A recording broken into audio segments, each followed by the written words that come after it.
Hey, my name is Russ Frushtick from Polygon. It's February 21st, 2013, and this is the iOS Watchlist. First up this week, we have a game called Worm Run, where you'll run away from a worm, surprisingly enough.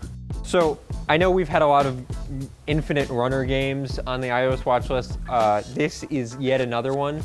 Thankfully, though, it's a little different because the controls feel completely different from Temple Run and those sorts of games.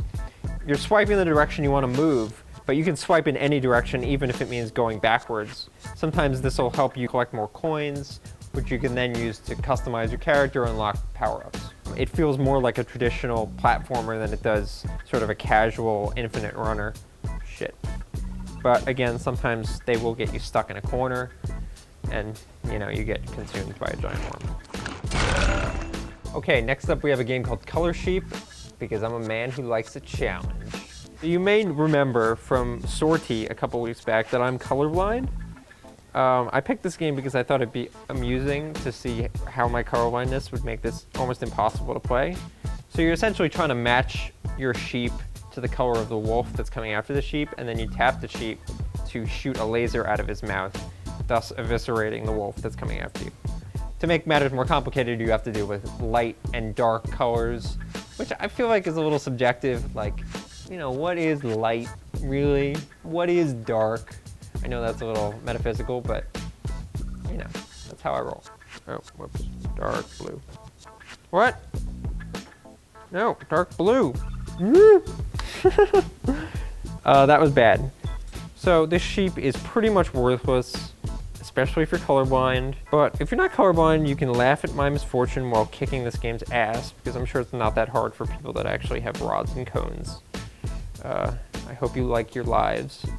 Not all of us are so lucky. Last up this week, we have a game called Year Walk, which is based on a 19th century Swedish activity called year walking, wherein people would wander out into the forest and walk probably for a year, I guess. It's played from a first-person perspective, but the control scheme's kind of weird. You're swiping left and right to look left and right, but when you want to move back and forth, you find these points where the arrow appears at the bottom or the top of the screen, and you can swipe in that direction, and you'll sort of go back a layer or forward a layer, and then you're sort of exploring that layer to see if there's anything of note. Oh, a box. So there are puzzles like classic adventure games. This one I'm just not going to try and solve because I'm not smart enough. But a big part of this game is exploration and sort of understanding what's going on in this world. Oh, the goat. There's like a goat grave here. I guess the goat was buried there. This goat is probably important to Sweden, but I'm not really sure why. Oh my god. Oh, this is horrifying. This is my worst nightmare.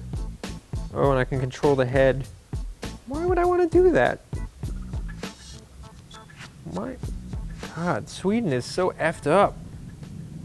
Sweden, seriously. So that's Year Walk. Please let me stop playing this game. It scares me. So that's it for the iOS Watchlist. Forever. That's right, we're gone. This is it. Last episode of the iOS Watchlist.